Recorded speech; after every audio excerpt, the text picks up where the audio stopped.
All right, I'd like to bring in our A-plus panel, Vinny Brand, Factory in New Brunswick, and stand-up comic. Good to have you, Vinny. It's always good to weigh in on serious issues. Thanks for having me, Bill. Of course. Siobhan Sumter, great to see you. Thank you for coming in. You are a member of the New Jersey State Assembly from Patterson. Yes. Good to have you. And, of course, Bob Bianchi, former county prosecutor. Siobhan, let me start with you. You hear about this. Is there a torn or mixed emotion that you have when you hear about issues like this? As a lifelong NAACPer, it's not so much a torn or mixed emotion, understanding that we're bringing up a time in our history that I thought was eradicated, that we had won some battles. We're now in a tenuous time in our country, and our public institutions is a safe place for education. So hopefully we can educate the students who attend there to learn more about the founding father of that institution. Does the name Stockston State University offend you? The name Stockston State University had not offended me. And now that our conscience is up and it's alert and tensions are high, we all have a responsibility as a leader to give a little more thought into the names of our public buildings, the statues that are placed there, and how we deal with the race relations that we have in our state. Possibly. Vinny, what do you think? I disagree. This is how I feel about it. These men and women from that era were not perfect individuals. We should never remember them as perfect individuals. It's okay to point out that they were critically flawed in many areas, slavery being one of them. But they set us on a path towards a greater freedom. Bob, let me ask you, you start with one, you end up with Washington and Jefferson. What's the difference? Washington, Jefferson, slave owners. Remove their names? Well, I think you have to look at what the value that person brought to the government in the history, even if they've done some bad things, and you have to do a cost-benefit analysis. You also have to be sensitive to the communities, the minority communities, where bigotry and stereotyping still occurs. I think is a moderate solution to this issue. Do any of you believe, though, that, and Siobhan, you in particular, is this a reaction because they're somebody's going to protest and they don't want it in their backyard? This is a conversation that has been resurfaced, so I think that the school is taking a serious look at it. I do think that some of the pains from 100 years ago, we're still wearing the blemish of that pain and that stain. Sean, real quick, Christopher Columbus, keep the statue in Columbus Circle? Christopher Columbus, we need to start history lessons all over again. So you'd get rid of the statue? Again, I think we need to take a look at history and... I don't want to commit either way on that. All right. That's why I love politicians. You never know. All right. As far as I'm concerned, Richard Stockton was a great patriot and one of the reasons that we're able to have conversations like this today. So keep the statue right where it is.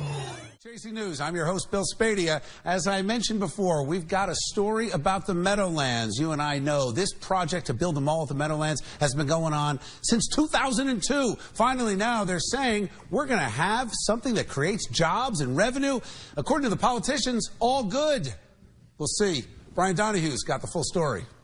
It's been almost 15 years of controversy and stops and starts for the American Dream Project, the giant retail and entertainment development alongside the New Jersey Turnpike in the Meadowlands. But it looks like it is finally going to happen. Financing is in place. A new opening date of March 2018 is set. And the question now becomes not so much will it open, but will it work? Malls across the country are closing. Retail is under siege from internet shopping. Is this going to wind up being just another white elephant like the Revel Casino in Atlantic City? Paul Gurmesian, Chief Operating Officer of the developers 555, took that question head on at a press conference. You know, what are you guys doing? What makes you guys so different? Why do you think this can survive? When everyone talks about experiential and how people are talking about bringing entertainment to their centers, I believe that we have truly defined what that means and what that is to a level that no one else in the world really has. You can make up your own mind whether you think this is going to work. Here's a list of some of the companies and features that this place is going to have: a Nickelodeon theme park, an indoor ski slope, an aquarium,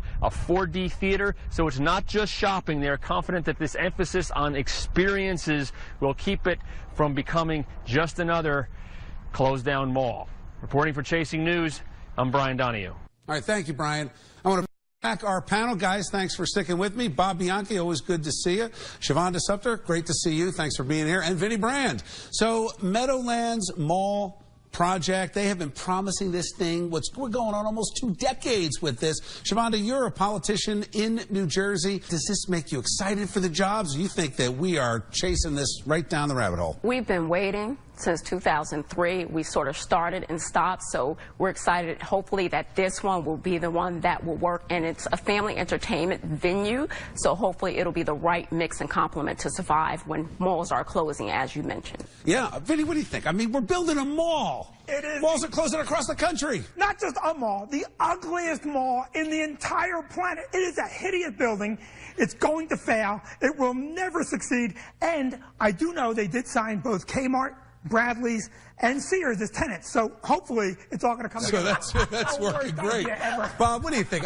My take on this is that even if it could work, you're going to deprive some of these local towns and communities of some of those local stores, small businesses, drive business away. You're not going to bring people in as a destination to Jersey. I am so glad you asked me that, Bill. Let's go back to Atlantic City when it was first developed, and they were saying if you make it a family resort, it will be sustainable. If you just make it gambling, it will not. So the idea that they've made it a family fun place to go with some unbelievable stores that have already made a commitment means to me it will sustain and not go the way of Atlantic City. No disrespect to Atlantic City, of course. I will take the bet. Atlantic City is laying the odds 100 to 1 this place fails. I'm telling you right now, it goes down hard within 2 years. I don't know. Atlantic City is on the way. Atlantic City is making a comeback. We've downsized, and it's got the right mix. And the beach is now actually being used. So again, I think building it as a family destination point, ski resort there, so we don't have to go to Denver to ski. Come on over to New Jersey. Isn't the bigger problem, though, even if it succeeds, that the tax revenue goes back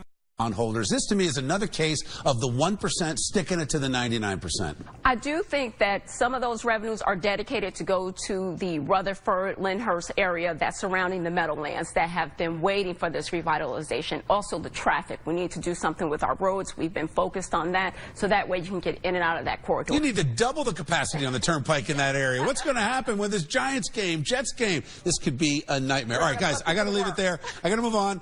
We've got a story about a cafe restaurant in Brooklyn. The owner's under fire because she left what she claimed were bullet holes in the wall as a way of marketing it. Local neighbors are not only upset, saying, why are you reminding people about some of the violence we've experienced? More importantly, turns out they weren't bullet holes. Ariane, you've got the full story. Summer Hill, a new boozy sandwich shop on the corner of St. Mark's and Nostrand Avenue in Crown Heights, Brooklyn, is at the center of a community controversy. It all started when Summer Hill sent out this press release introducing their owner, Toronto native Becca Brennan, and her new business. The press release highlighted the shop's Instagram-friendly decor and touted a rumored back-room illegal gun shop and a bullet hole-ridden wall. Crown Heights has a history of gun violence, and locals say that the description in the press release is insensitive and makes light of a very violent history. People are saying these are gunshot holes and you're being insensitive. What do you say to people that are saying that? I am saying that I'm sorry that they are offended. They're not gunshot hole, or they're not bullet holes, they're not gunshot holes, as far as I know. According to Becca, the bullet hole comment in the press release was just a joke, but the damage was already done.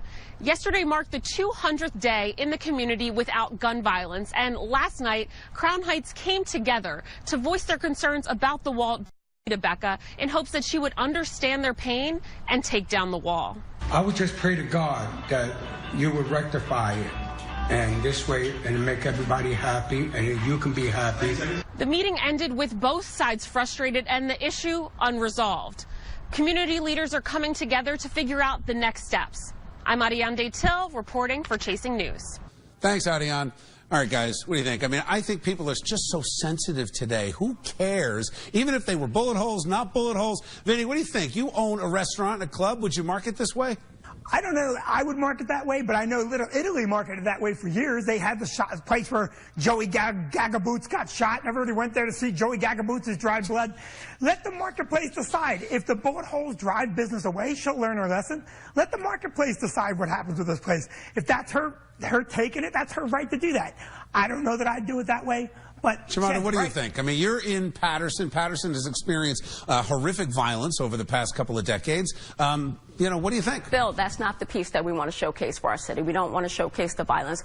When you want to go for a drink at a bar, you want to let your hair down, let it be the welcoming place like a Cheers. So really, I think the owner should show some sensitivity to the culture, the community that she relocated in, and really work with those residents to come up with a design and a model that works, because that's good business. Bob, is this politics, or is this just, look, let the market work? Capitalism works. As far as I'm concerned, she's either going to be the capitalist of the week, or she's going to be looking to set up shop somewhere else and closing the doors. It's going to work or not. This is different than the other story, because the other one was a state college. This is a private institution, and I agree completely. If people don't want to patronize that place, they don't go. What concerns me more about is what she said about this rosé wine and the 40-ounce bottles, and that she was going to put it in brown paper bags. That, to me, was a direct stereotype that I think was inappropriate. But keeping fake bullet holes or real bullet holes at a bar, if that's what she wants, if people don't want to go, don't go. It turned out it was there to secure a vending machine when they pulled it out of the wall, and it looked like bullet holes. Yeah, but even the brown paper bag, I don't know if that's racial. I grew up in a predominantly white neighborhood,